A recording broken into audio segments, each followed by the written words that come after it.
Howdy, with this video I want to go over Turnitin. It's the plagiarism detector we use here at Northeast State.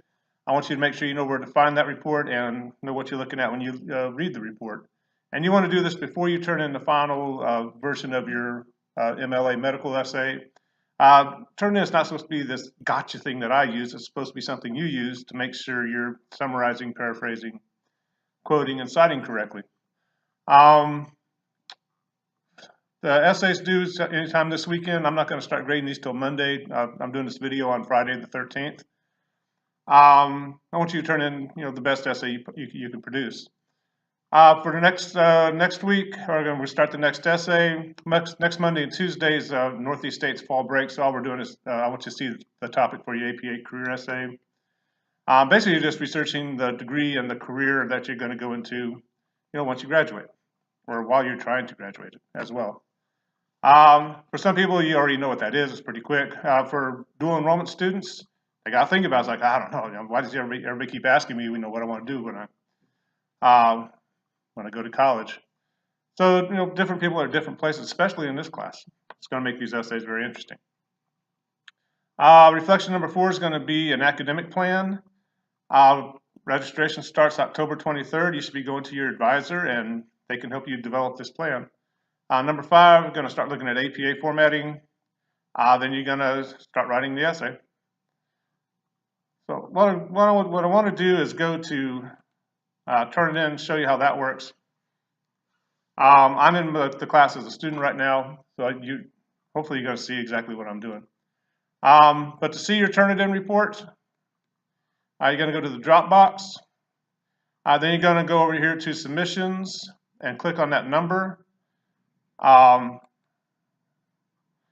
this little Turnitin similarity report right here, where it says 21% and has that little green color.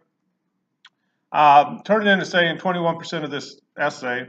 This is an essay I wrote over the summer for an online class. 21% of the essay has already been submitted by some other student at some point in time. Now, with a research essay, that shouldn't make you panic too much. No, generally upwards of 25% is not that unusual. So I'm going to click on the green there. Now, if it starts saying like 85%, that's when I start. That's definitely a problem there of some kind. But sometimes it might mean that, especially with the peer reviews, if somebody puts that in their Dropbox, and it can get a little weird, and they'll start saying, "Hey, I've already seen this essay." It may not be anything you actually did. So just because there's a number there doesn't mean you've done anything wrong, but you want to go in there and look at it. And you're going to see a bunch of highlighting and all kinds of stuff. The purple here where it says article error, passive voice, article error, that's the grammar check in Turnitin. If you don't want to deal with that, you can just click on the purple down here, that ETS, and you can just click these buttons, and it'll start removing all that. This is an essay I've already submitted, so I don't really need to go back and look at that. But if you want to look at the grammar check, by all means do it. What that'll leave you with is a plagiarism detector report. Some of the stuff's going to be a little silly, like up here, it's saying that I plagiarized my last name, which obviously I did not. So some of you look at it and go like, no, that's weird. Just saying the University of Tennessee system, the TBR system, I didn't steal that from anybody. Just a pretty common phrase. And you'll get these little odd phrases highlighted. If you want to see exactly where they're finding it, you can click that red number button there. Pretty common phrase though, that's not really plagiarism. Same thing, your fall retention rate of first-time freshmen. Pretty common phrase in higher ed. I'm not really plagiarizing that. And quite often with these little 1%ers, they don't really mean much, but you want to check them out. Sometimes your sources will be highlighted. That just means somebody else used that source in a paper that's been turned into Turnitin. Doesn't mean anything bad. But you want to kind of go through it. Again, they're still saying my last name's been plagiarized. And what you'll start seeing, it'll highlight your quotes. There's nothing wrong with that. All they're saying is that somebody else has used this passage in a paper, and so what?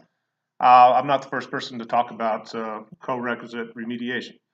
One interesting thing is part of this is not highlighted, so you might want to go back and make sure you've quoted accurately.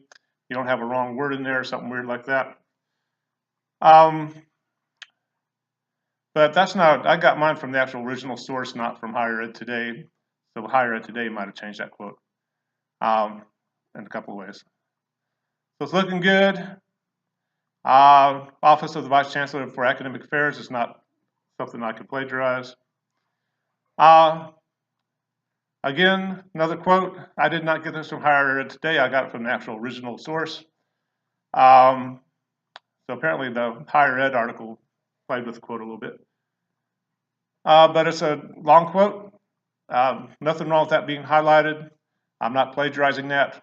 I'm not presenting that as my own. That's cited and everything. So things are looking good. Just my short quote. And apparently that Higher Ed Today article was using some of the same stuff I was. Again, this is a pretty interesting topic for higher ed folks. So again, long quotes, no real problem there. If it starts highlighting your summary and paraphrase like this, that's a problem. That means you're too close to the original. I want to go back and rework that a little bit. Make sure it's in your own words and sentence structure. So don't panic when you get, if your number's a little high. 21% is not a shocker there, but you do want to go in there and see what they're pointing out. Again, some of my works cited sources, somebody else has used that in an essay somewhere in the world at some point, which I mean, I got some good sources there. Of course, it might also mean I'm using a Wikipedia article, but that's kind of how the plagiarism detector works. The big concern is if it's highlighting your summaries and paraphrases, something that's not in quote marks or it's not offset as a long quote, that's what you want to watch out for. And also, if it's highlighting a quote but leaving some of the highlighting off, you might want to go back and double check your quote, make sure you've quoted accurately. Again, I think it's Higher Ed Today. I'm looking over here. Has used some of this information, and plagiarism detector's just picking that up in a different way. But it's a handy dandy tool. When students are like, how do I know if I'm doing my summary and paraphrases right? Boom, it kind of tells you right there. And when I look at it, let me get back. That'll work. So like when I look at a Dropbox folder and looking at drafts, these all look pretty good. To a student by themselves out on the internet, like 22%. No, that's about normal for a research paper, especially a draft where you may not quite be all the way finished with the essay. But you want to go through that, look at it, see what it's saying about you. But don't panic when you see those numbers. But I'm going to stop there. If you have any questions about your plagiarism report, be sure to ask me, especially before you turn the essay in. And if you get a super high number, again, don't panic. Email me saying, "Why did I get an 88%?" It's like, well, probably something it didn't realize you. It's probably saying that maybe you've already put this in another Dropbox or something like that. Unless, of course, you plagiarize the essay, then it's going to catch you doing it. But I'm not seeing that problem in this class at all. Y'all are doing really well. So I'm going to stop the recording now, and we'll talk to you later. Bye-bye.